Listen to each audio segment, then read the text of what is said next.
bersama dua baca kitab suci. Tentu saja dalam hati kita masing-masing ada kesan, ada rasa, tapi juga ada refleksi.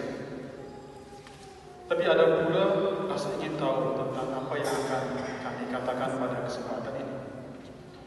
Dalam kesempatan ini saya akan menyampaikan 4 hal penting. Yang pertama tentang perspektif panggilan. Yesus memanggil murid-muridnya dan menyatakan perasaan hatinya. Bagi saya hal ini sangat penting. Memanggil murid-muridnya lalu menyatakan perasaan hatinya. Hatiku tergerak oleh belas kasihan melihat orang banyak ini. Kalau kita merenungkan ini, kita akan bertanya diri, seberapa sering kita memanggil atau mengundang orang lalu menyatakan perasaan hati kita? Coba kita bertanya diri, seberapa sering kita mengundang orang lalu menyatakan, saya kasihan dengan kalian, saya prihatin dengan hidup, saya terharu melihat keadaan. Atau hatiku sangat sedih ketika mendengar ada berita misalnya bencana di Indonesia. Ataukah malah sebaliknya kita sama sekali tidak merasa tertarik. Atau bahkan sama sekali kita tidak pernah merasa mengungkapkan perasaan hati kita adalah hal yang penting. Kita selalu mengabaikan, sudah, egal. Sekali lagi, pada kesempatan ini Yesus menunjukkan kepada kita betapa pentingnya kita menyatakan perasaan dari hati. Kalau boleh saya katakan, hari ini hati saya terharu melihat kita semua di sini. 2 tahun kita tidak bisa buat apa-apa, tapi hari ini kita berkumpul bersama untuk berdoa bersama di sini. Hati saya bahagia melihat kita sekalian bisa berkumpul kembali di sini.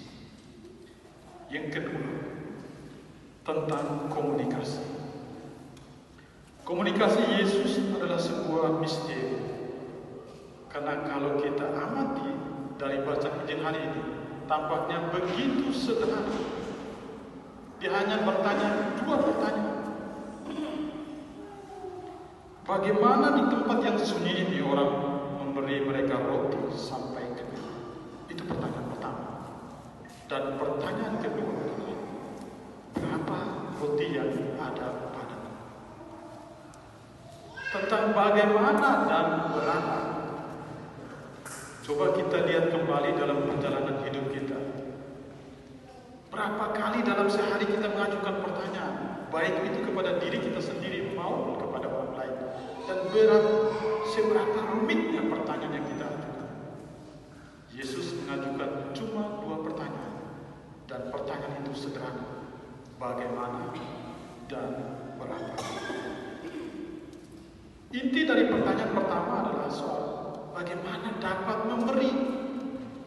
Kebanyakan manusia di bumi ini bertanya bukan bagaimana dapat memberi, tetapi bagaimana saya memperoleh sesuatu. Amin. Enggak dengar semua ya? Kebanyakan manusia di bumi ini bertanya bagaimana saya memperoleh sesuatu, bukan bagaimana saya dapat memberi. Paham ini? Atau mungkin sebaliknya. Kalau saya menyadari, orang itu mudah sekali tanya, saya bisa dapat apa dari sini? Saya bisa memperoleh apa dari kegiatan ini?